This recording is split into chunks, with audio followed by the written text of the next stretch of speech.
Good evening and welcome to the Sunday edition of Poland Daily. I'm Konrad Gorlinski. Let's take a look at the headlines.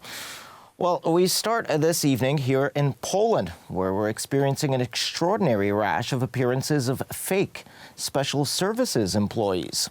Gazeta Polska has been looking at these services for years. Editor Piotr Nisztor has repeatedly described the activities of the so-called disguise gang, who are impersonating service officers. One of them was Andrzej K., a former Minister of Justice in Marek Belka's government. As it turned out, there are not one, but several such gangs operating in the country. Investigations and trials are ongoing.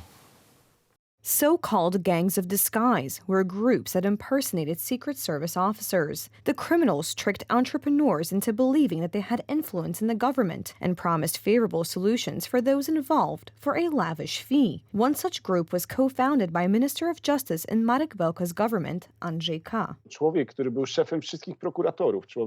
The man who was the head of all prosecutors, the man who managed those who were supposed to uphold the law, those who prosecuted criminals, turned out years later, at least for now, as the evidence shows, to be a person who conducted questionable activities. We really are dealing with an unbelievable scandal. The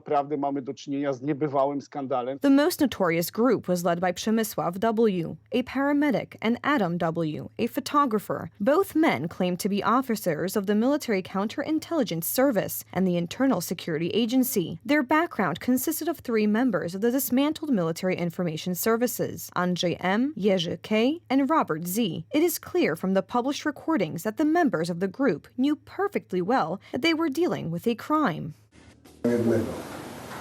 I know one Adam, the biggest hustler. None of the Adams are in any agency. They are classic bandits, businessmen, market hyenas. They have connections with patrons. They are just looking for various such companies on the basis of which something could be successfully built. So this economic protection branch. So that's what I'm telling you. 50 here, 100 there, and somehow they function. But there is still no whole bank to make it like this one, to build some kind of hierarchy all the time. According to retired officer of the Central Bureau of Investigation, Jacek Wrona, the reason for the formation of such groups was the lack of lustration. As he adds, people of the former Military Information Service have influence on many levels in the state. After the decommissioning, these people still had enormous influence, and they still have to this day. You can see this especially in the media, in various types of financial institutions. In the spring of 2018, former Justice Minister and Attorney General Andrzej K. was detained by the Central Anti-Corruption Bureau. However, the case is still pending in court today. The reform of the Polish judiciary, unfortunately, has not been carried out to the end. And today, if people who impersonate Secret Service employees, promising to arrange various matters in state institutions, get suspended, sentences, or even just fines, it is simply an embarrassment to the judiciary. It is an embarrassment to law enforcement. And unfortunately, it is an embarrassment to the state. Disguise gangs are much more numerous. Members of one such group heard a sentence in March of this year. One person was sentenced to 1 year's imprisonment, suspended for 3 years, while the rest were fined. And now we move to Ukraine. A slice of bread, a sip of water a day, sleeping on floors, and being beaten on the legs with truncheons as encouragement to sing the Russian anthem. This is how their stay in Russian captivity was recalled in an interview with the Polish press agency by Ukrainian women who returned to their homeland as part of a prisoner exchange. In the east, the cold is getting worse, and Putin's units continue to attack energy infrastructure as well as civilians. But a change has emerged, which could be a turning point in this war, and certainly a disaster for Kremlin propaganda. A so-called anonymous source from the U.S. Department of Defense has revealed that the Pentagon no longer insists that Ukraine refrain from attacking military targets on Russian soil. More than a dozen Russian combat drones were launched towards Odessa last night. Mostly energy infrastructure was damaged. As a result of the attack, 1.5 million residents of the region remain without access to electricity, as well as industrial infrastructure in the nearby port. Дуже складна ситуація. The situation in the Odessa region is very difficult. Odessa and other cities in the region are plunged into darkness. Only critical infrastructure is connected, and only to the extent necessary for the continued operation of the energy system. Терористи In total, Russian terrorists have used 15 drones. This depicts what Russia's true attitude to our cities and to the people of Odessa is. These intimidation attempts illustrate this. Our defenders of the skies managed to shoot down 10 of the 15 drones. Bravo. Нева вдалося збити. Lack of access to basic utilities is significantly hampering the operational activities of Ukrainian forces. Difficult weather conditions do not make it easier to repel the enemy. Despite the oppositions, morale on the Ukrainian side remains unshaken. Від наших друзів If we receive a request from our friends to transport something closer to the front line, we get into a van and take everything that's prepared for transport. привезти все, що потрібно. There were difficulties with food supplies, but only in the spring, when the transport system was surprised by the sudden offensive. Now, food is plentiful, but car parts and warm clothes are in short supply. Yesterday's attacks were unfortunately not limited to hitting critical infrastructure. According to experts, although shelling the energy system is foul military play, it is to some extent logically justified from the point of view of strategic operations. However, none of the experts find justification for bombing civilian infrastructure. We've already experienced it 4 times since the beginning of spring. The last time, shells fell on a school. Then, right here. The third hit was on a nearby supermarket. People just want to rest. We don't want anything else, neither wealth nor entertainment.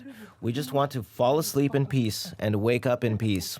At this moment, sleep is not a form of rest for me. When I dream, I have the feeling that all these explosions are happening in my head.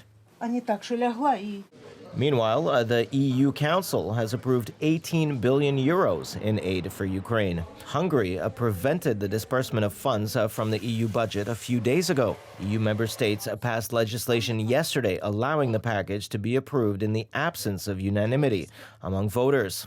A revote on support for Kiev is expected next week. Well, Poland is arming itself incredibly rapidly and signing colossal orders at a frenetic pace. Poland is aiming to create the largest land army in Europe. Since the beginning of the Russian invasion of Ukraine, Warsaw has signed several major arms contracts for tanks, self-propelled guns, and rocket launchers, according to a quote from the French daily Le Figaro. And the French are not the only ones who believe that Poland is aspiring to be the leader of NATO's eastern flank and will soon have a very powerful army. French daily Le Figaro highlights the rapid pace of development of Poland's land army. Poland is striving to create the largest land army in Europe. Since the beginning of the Russian invasion of Ukraine, Warsaw has signed several colossal arms contracts for tanks, self-propelled guns, and rocket launchers. The public sees it, the media sees it, and we would like the governments of Germany and France to see the threat of Russia. This is such a moment for them to also act in line with what our government is doing. The 2023 budget provides for the highest defense spending in history. The Polish government is going to allocate almost 100 billion zloty for this purpose. Regarding the allocation of 3% of GDP, we as an opposition have no problem with this. We are a country near the front. I am speaking from Podlasie. Belarus has become the border of the Russian Federation. We need to have this in the back of our minds. We need to make a technological and military leap. We certainly won't do it at an express pace. In 2014, as a result of Russia's annexation of Crimea, NATO countries decided to allocate at least 2% of their GDP to defense over 10 years. Poland is now one of 9 countries in the North Atlantic Alliance that has succeeded in doing so.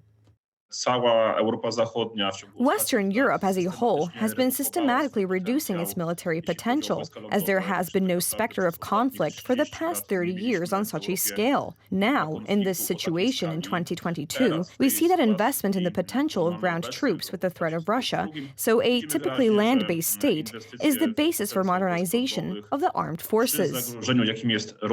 Deputy Prime Minister Mariusz Błaszczak announces that by 2035, the Polish army will have 300,000 military, including 250,000 professional soldiers and 50,000 soldiers of the Territorial Defense Forces. If indeed our NATO allies, I'm talking about countries with similar economic, population, and military potential, do not take similar steps, then indeed at the end of this decade, when these agreements are implemented, Poland will be such a major land force in the North Atlantic Alliance in Europe, not counting, of course, American units deployed here. Tomorrow in Węgorzewo, the Deputy Prime Minister and head of the Defense Ministry will hand over Korean K-9 howitzers to the soldiers of the Polish army. And finally, China is back in full force on the world stage, aiming to get their engines moving at full throttle once again. While back home, the CCP is easing their zero-COVID restrictions, Chinese President Xi Jinping just wrapped up a 4-day Mideast trip yesterday. He attended the first China-Arab States Summit, as well as the China-GCC Summit. He also paid an official state visit to Saudi Arabia. State visits are not common for the Chinese leader. President Xi Jinping arrived in Riyadh, Saudi Arabia, Wednesday to attend the summits and pay a state visit to the Arab country at the invitation of King Salman bin Abdulaziz Al Saud of Saudi Arabia. Xi's special plane was escorted by 4 fighter jets from the Royal Saudi Air Force after it entered Saudi Arabia's airspace, and by 6 Hawk jets from the Royal Aerobatic Team after it entered Riyadh's airspace. On Thursday, a signed article by Xi was published in the Saudi newspaper Al Riyadh.